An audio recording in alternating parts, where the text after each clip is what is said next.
on, guys? JSGC here, and we are here for another Manchester City daily transfer update. The window slammed shut. No more signings can be done for Manchester City in terms of the incomings. The window's still open in Saudi Arabia and some other transfer windows from around the world, so we could still get some more outs that could be confirmed. But from here until the winter window opening on January 1st, it is very much going to be Man City potentially working on some deals and rumours. You know, transfers don't just happen. They start to have all the build-up and stuff, and that's what we have dotted in between during the football season, and that's the direction that we're going to be going in now that the window has slammed shut. So if you are enjoying the content, please do subscribe to my channel. We are less than 300 subs away from 32,000 subscribers. We had a good push towards that, so thank you everybody for the continued support, and do subscribe if you are new around here. That would be much appreciated. It is free to subscribe. Social media links, they're in the description if you want to go and check out my Twitter, Instagram and TikTok. Email also in the description too if you want to hit me up for any sponsorships for any videos or any general business inquiries. Do leave a thumbs up. 300 likes is the aim. And finally, do let me know your thoughts in the comments below, including scoring Man City's window out of 10. A lot of positivity out there, so I'm a big fan of that. So do let me know in the comments below what you're scoring Man City's transfer activity out of 10 this summer. So, just going to conclude what happened on transfer deadline day and any bits of deals that happened from my last transfer update. So we're going to start off with Slobodan Tedic. He was close to joining Charlton Athletic on a season-long loan. That was getting reported by Sky Sports News, and then it was confirmed late last night. It was the last deal involving Manchester City to be sorted at 10:45 p.m. BST, just 15 minutes before the window shut, that Slobodan Tedic had signed for Charlton Athletic on loan for the season. So wishing Slobodan the very best of luck in London for the season. Now moving on, Oscar Bobb, there was some rumours bobbing around. I'll get my coat.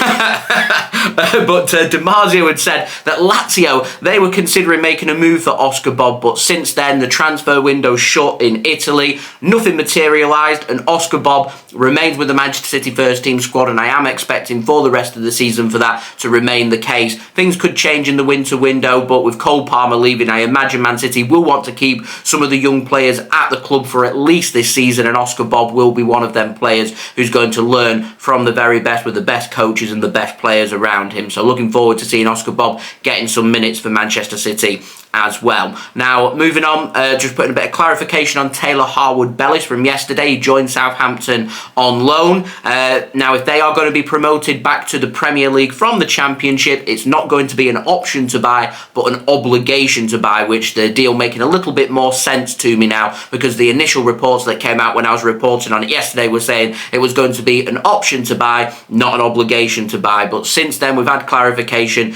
that obligation to buy, different sources are saying different things, but it's somewhere between 15 and 20 million pounds should Southampton be promoted. It's not very clear on what happens if they aren't promoted. I imagine Taylor Harwood-Bellis will return back to Manchester City, and next season he'll go elsewhere. It's very clear that Man City are looking for a permanent deal for Taylor Harwood-Bellis, and so this is a good solution, and if Southampton are promoted, then that's done, dusted. Man City will get somewhere between 15 and 20 million pound for that deal. Now moving on, James McAtee was one of the players that needed to have his future sorted by the time that I'd filled my transfer update yesterday, and James McAtee has now signed for Sheffield United on a season-long loan. It's going to be good for him to get some Premier League experience. He's got familiar surroundings around him at Sheffield United as well. There is no purchase option, so no option to buy, no obligation to buy. It's just a straight-up loan. So wishing James the very best of luck for the season, and of course keeping an eye on his development. And with all players that have headed out on loan,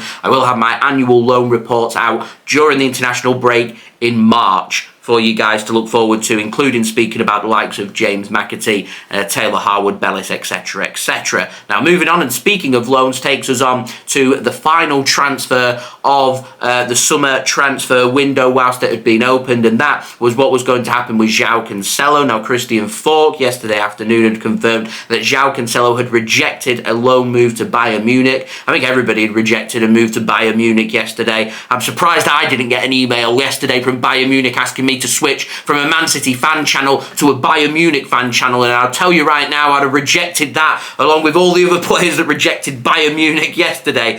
So it was very much looking like Joao Cancelo wanted his move to Barcelona instead. Now, Nil Sola, a journalist in Spain, said that the hold-up in this deal, once the option to buy had been removed, was Barcelona having to sort out the future, ironically, of former Manchester City man Eric Garcia. Now, he secured a transfer yesterday to Girona, I think it was on loan, and that paved the way for Joao Cancelo to be signed by Barcelona. And Matteo Moretto had reported, the first person to report as well, so kudos to him, saying that the deal for Joao Cancelo had been completed later yesterday evening. Then Tony Juan Marti had said that a deal will include no purchase options and no obligation to buy for Barcelona, no option to buy either, which I'm a big fan of. I think Man City giving an option to buy in that deal sets the ceiling price for Joao Cancelo, and we're not going to get any more for that. And to me, it was a bit low. 25 million euros is a bit low, in my complete honest opinion, because Cancelo could go to Barcelona and be a tremendous success. They haven't got the cash to make that move permanent, but other clubs will come sniffing around who'll be saying he's worth 25 million euros. We're not paying any more for that. When in actual fact, I think we all know deep down, Joao Cancelo is worth more than 25 million euros. He's a cracking player, just has a little bit of an attitude problem, but if you can manage that and you can get the very best out of him, he's a cracking player, which it amazed me that there weren't other clubs around Europe interested in signing Joao Cancelo, because he is a cracking football player, and trust me, if he had his attitude absolutely spot on, not only would he still be at Manchester City, he'd be in the Manchester City starting 11 and starting game after game, because in terms of offensive creative ability, he's one of the best defenders around, in my complete honest opinion. So the fact that we've not got that option to buy doesn't set the price for him, so if he is a great success at Barcelona, we can ask for more money next summer. So I'm pretty happy with that. I'm not too happy that we've not managed to sort out a purchase for Joao Cancelo and find a permanent transfer. I thought we might have, but we haven't got that done, and I think it became distinctly obvious probably 3-4 weeks ago that that wasn't going to be the case.